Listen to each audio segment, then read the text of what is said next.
Well, obviously we do remain alive and alert to what's happening around, more so in the neighbouring countries with all the interventions that law enforcement agencies perform in North Africa and in Spain, and so we adjust to that landscape, and that is why we have continued to remain at the alert state, remaining at substantial, to fall in line with everything that's happening around in different European countries. Just how easy would you say Gibraltar is to manage? Because, as you say, we've got the proximity to Morocco and Spain, but also very regulated entry points.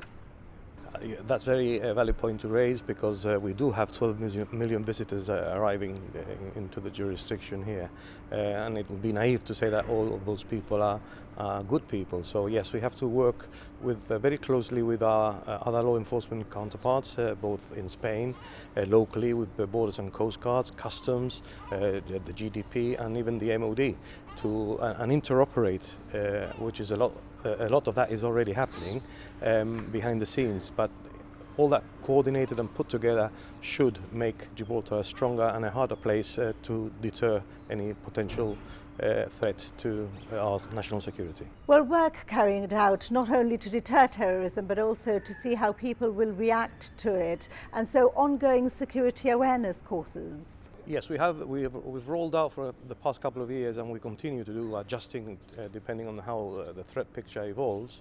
We have a project that we roll out to all corporate bodies and agencies, where the message is to remain alert and aware, but not unnecessarily alarmed. We want people to still go about their normal business in the most normal fashion, but at the same time to have that little back burner sensation that they have to be alert and aware.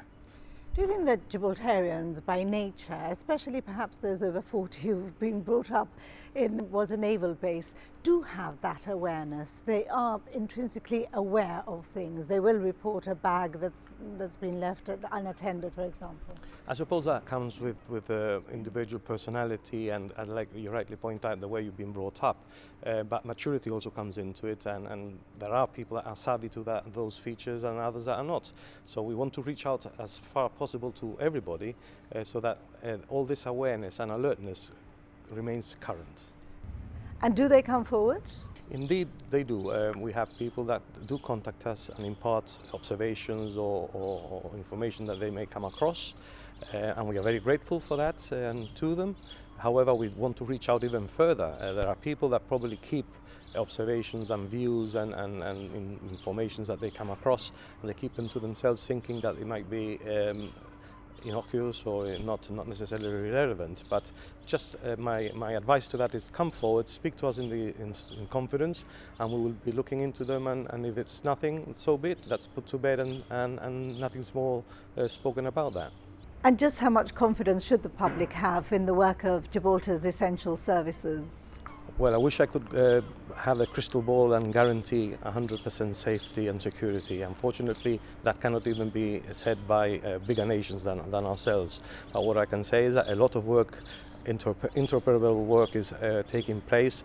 We meet regularly, we discuss our responses, and I'm referring to all the stakeholders that I mentioned earlier, and we try and pull all stops possible with what we have and capabilities that we have to ensure that Gibraltar continues to be the safe place that it is.